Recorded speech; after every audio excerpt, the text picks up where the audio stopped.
പല രോഗങ്ങളുടെയും ചികിത്സ എന്ന നിലക്ക് പലർക്കും ശസ്ത്രക്രിയ നടത്തിയിരിക്കുന്ന അതേ ഹോസ്പിറ്റലിൽ ഈ പ്രസ്ഥാനത്തിന് നെഞ്ചു പുലർത്തുന്ന ശസ്ത്രക്രിയ നടത്തിയുള്ളൂ.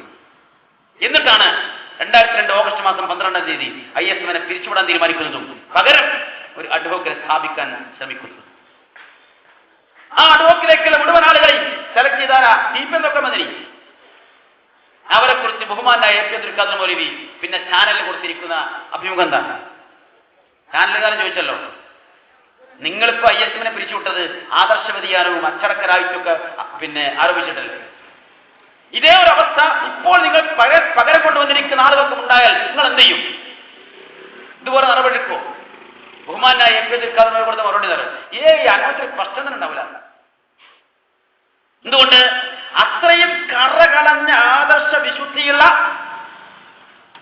എന്തിനും പോകുന്ന നല്ല ചുറുചുറുക്കുള്ള കുട്ടികളെ മാത്രമാണ് നമ്മൾ ISMന്റെ നേതാക്കന്മാരെ കൊണ്ടുവന്നിട്ടുള്ളത്. അവരുടെ ആദർശത്തിൽ ഒരു കളങ്കം പോലും വരുമെന്ന് ഞങ്ങൾ ഭയപ്പെടുന്നില്ല, ആശങ്കിക്കുന്നില്ല. അച്ചടക്കത്തിന്റെ കാര്യമോ, അത് നല്ല പത്തര മാറ്റി അച്ചടക്കത്തിന്റെ ആൾക്കാരാണ്. ഒരു തകരാറും ഒരു കുഴപ്പവും ഞങ്ങൾ അവരിൽ നിന്ന് പ്രതീക്ഷിക്കുന്നില്ല. അതുകൊണ്ട് അങ്ങനത്തെ അവസ്ഥ വരില്ല. അന്നത്തെ സംസ്ഥാന പ്രസിഡന്റാണ് സയ്യിദ് മുഹമ്മദ് ഷാക്കിർ. ഈ കഴിഞ്ഞ KNMന്റെ ഇലക്ഷൻ, അവരുടെ KNMന്റെ ഇലക്ഷൻ മണിക്കൂറുകളോളം നീട്ടിക്കൊണ്ടുപോകാൻ, പ്രക്ഷുബ്ധമായ അന്തരീക്ഷങ്ങൾ ഉണ്ടാക്കുവാൻ കാരണം ആരായിരുന്നു? സാക്ഷാൽ സയ്യിദ് മുഹമ്മദ് ഷാക്കിറും അദ്ദേഹത്തിന്റെ കൂട്ടാളികളും അവതരിപ്പിച്ചിരിക്കുന്ന 5 പാനലുകളുടെ ചർച്ച. ഇപ്പുറത്ത് ഔദ്യോഗിക എന്ന് പറഞ്ഞ ടീമുണ്ടല്ലോ, അവർക്ക് 2 പാനലുണ്ടായിരുന്നു, ഇവർക്ക് 5 പാനലുണ്ട്.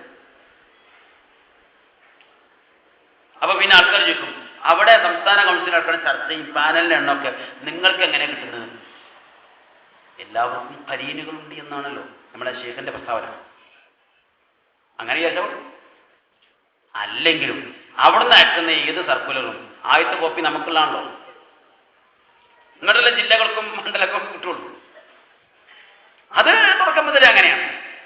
എല്ലാ സമയത്തും എല്ലാ കാലത്തും ഈ കഴിഞ്ഞ 10 കൊല്ലവും അവിടെ നടക്കുന്ന ഓരോ ചലനങ്ങളും ഞങ്ങളുടെ സംസ്ഥാന സെക്രട്ടേറിയറ്റിലേക്ക് എത്തിക്കാൻ അവിടെ ആളുണ്ട്, ഇപ്പോഴും ഉണ്ട്.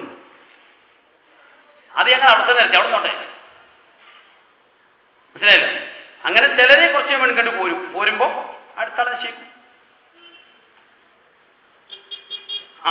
അതിനൊക്കെ അങ്ങനൊക്കെ ചില കഴിവൊക്കെ നമുക്കൊണ്ട് തീർച്ചോളൂ, അവിടെ കമ്പ്യൂട്ടർ കിട്ടും. പക്ഷെ ഞങ്ങൾ കുടിക്കാൻ എന്തായാലും ഞങ്ങൾക്ക് ഞങ്ങളുടെ സംസ്ഥാന സെക്രട്ടറി നടത്താൻ പറ്റുന്നില്ല. കാരണം ഞങ്ങളുടെ അജണ്ട മാത്രം ചർച്ച പോലെ അവരെ അജണ്ട ചർച്ച ചെയ്യണം. അവരുടെ സംഘടനാ അജണ്ട കൂടി ഞങ്ങളുടെ സംസ്ഥാന സെക്രട്ടറി ചർച്ച ചെയ്യണം. പൗർഗീരിക്കുന്നുണ്ടല്ലോ, അറിയാം. അപ്പോ ഈ ഒരു അവസ്ഥ എല്ലാം അവിടെ കിട്ടും. ഇരിക്കട്ടെ, ഞാൻ പറഞ്ഞു തന്നല്ലോ, സയ്യിദ് മുഹമ്മദ് ഷാക്കിറാണ് അവരുടെ സംസ്ഥാന കൗൺസിൽ പ്രക്ഷുബ്ധമാക്കിയത്. അയാളിപ്പോ ഇൻസിലാണോ ജിന്നിലാണോ അതോ ജിൻസിലാണോ?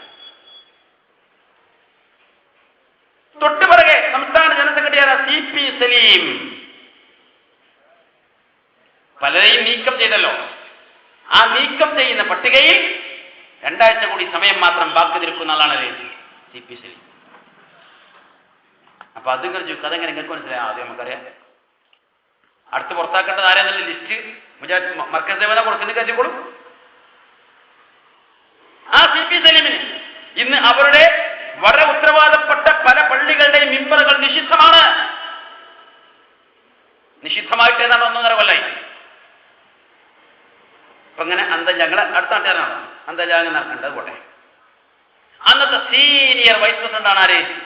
സംഘടനയിൽ നിന്ന് നീക്കം ചെയ്യപ്പെട്ടിരിക്കുന്ന സക്കരിയ സുലായി.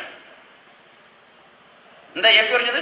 ആദർശത്തിൽ ഒരു കളങ്കമോ അച്ചടക്കരാഹിത്യമോ ഒരിക്കലും പ്രതീക്ഷിക്കേണ്ടതില്ല. അത്ര കറകളഞ്ഞ ശുദ്ധരായ ആൾക്കാരാണ് നമ്മൾ കൊണ്ടുവന്നത്. ആ സീനിയർ വൈസ് പ്രസിഡന്റാണ് സക്കരിയ സുലായി. ഇപ്പൊ എവിടെ? തൊട്ടടുത്ത വൈസ് പ്രസിഡന്റ് ആരാ? ശംസുദ്ദീൻ പാലത്ത്. അകത്തോ പുറത്തോ? അതിന്റെ അടുത്ത വൈസ് പ്രസിഡന്റ് ഹാരിസ് ബിൻ സലീം. ഇന്നലെ ഇപ്പൊ എങ്ങോട്ട് പോയി, ഇന്ന് ഞങ്ങട്ടാ പോവുക എന്ന് കരുതിക്ക് നടക്കുക എന്തല്ലാതെ. അതിന്റെ തൊട്ടടുത്ത ആളുകൾ നാട്ടുകാരനാണ് അബ്ദുൾ റഷീദ് കുട്ടമ്പുരി. സംസ്ഥാന പ്രസിഡന്റ്